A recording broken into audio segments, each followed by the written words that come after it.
Assalamualaikum warahmatullahi wabarakatuh. Nama saya Muhammad Sutar Firmansyah dengan NIM 14823.028. Di sini saya akan mempresentasikan apa itu CPU, strukturnya, dan fungsinya. Pengenalan CPU. CPU merupakan komponen utama dalam komputer yang berperan sebagai pusat pengelolaan data. Ia menerima instruksi dari perangkat lunak dan memprosesnya, menghasilkan output yang ditampilkan oleh perangkat keras lain.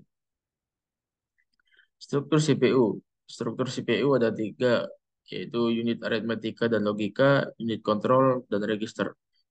Unit aritmetika dan logika atau ALU bertanggung jawab untuk melakukan operasi matematika dan logika dasar, seperti penjumlahan, pengurangan, perbandingan, dan operasi boolean. Kalau unit kontrol mengendalikan aliran instruksi dan data dalam CPU, menjadwalkan operasi dan mengkoordinasi berbagai komponen CPU. Yang terakhir, register. Register adalah lokasi penyimpanan sementara yang digunakan untuk menyimpan data dan instruksi yang sedang diproses. Register lebih cepat diakses daripada memori utama. Fungsi CPU. Fungsi CPU ada tiga. Yang pertama, eksekusi instruksi. CPU menerima instruksi dari perangkat lunak dan menguraikannya menjadi serangkaian operasi yang dapat dipahami oleh unit kontrol. Yang kedua, pengelolaan data. CPU pengolah data yang diterima dari memori utama atau perangkat masukan, melakukan operasi aritmatika dan logika, dan menghasilkan output yang ditampilkan oleh perangkat keras lain. Yang ketiga, kontrol operasi. CPU mengendalikan dan mengordinasikan seluruh operasi komputer, termasuk transfer data, komunikasi antar perangkat, dan pengatur waktu. Jenis-jenis CPU.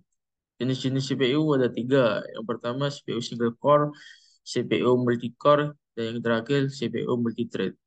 Apa itu CPU single core? CPU single core memiliki satu inti prosesor yang dapat menjalankan satu instruksi dalam satu waktu. Kalau CPU multi-core memiliki beberapa inti prosesor yang dapat menjalankan beberapa instruksi secara paralel, meningkatkan kinerja. Yang terakhir CPU multithread. CPU multithread mampu menjalankan beberapa thread atau aliran instruksi secara bersamaan pada satu inti prosesor, meningkatkan efisiensi. Perkembangan CPU. Perkembangan CPU dari zaman ke zaman. Generasi pertama.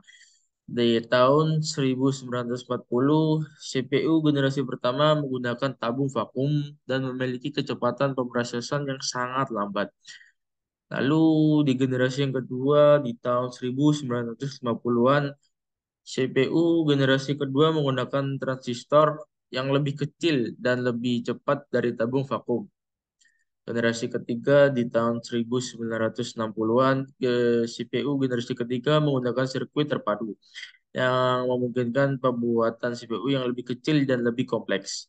Generasi keempat di tahun 1970-an, CPU generasi keempat menggunakan microsoftware dan mengintegrasikan seluruh CPU dalam satu chip tunggal.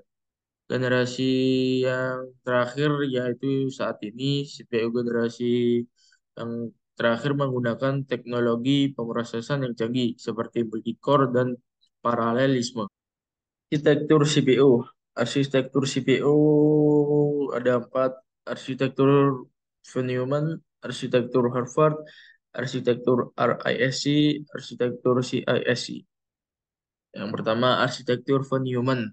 Arsitektur ini menggunakan ruang alamat tunggal untuk instruksi dan data, memungkinkan CPU untuk mengakses keduanya dari lokal yang sama.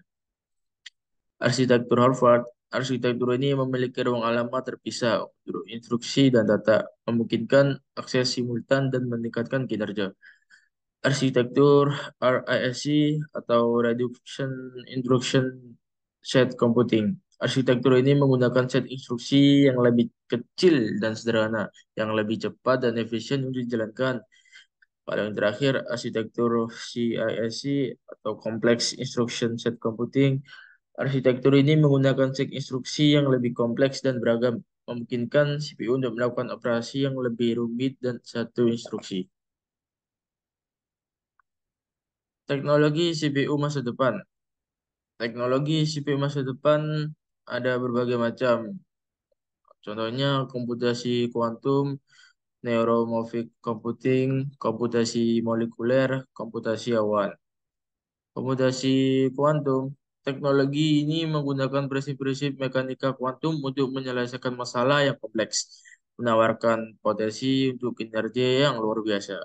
Kalau neuromorphic computing, teknologi ini meniru struktur dan fungsi otak manusia, memungkinkan CPU untuk memproses informasi secara lebih efisien dan lebih mirip manusia. Komputasi molekuler.